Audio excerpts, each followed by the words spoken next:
Isilo sithi mbiko yokungezwani phakathi kwaso nomntwana waphinda ngene ingamampunge. Besivula inkulumo yaso lapho besimemezela amalunga amasha ebhodi leNgonyama Trust.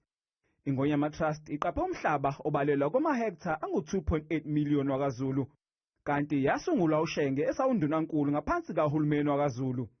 Ngithanda ukuba ngibalule futhi ngibonge kakhulu.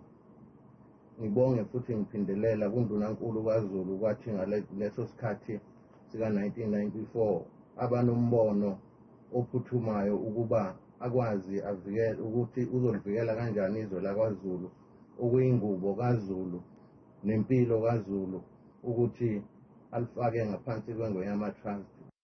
Inkosi uThanduyise Mzimela izoba ngusihlalo omusha webhodi, kuthi uAdvocate Linda Zama abe yiphini lakhe.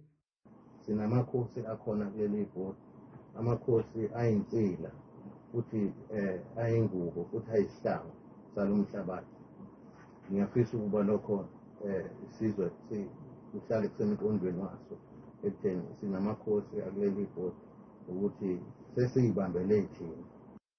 INgonyama iphinde yabonga usihlalo ophumayo ijaji Jerome Ngwenya ngeqhaza lakhe.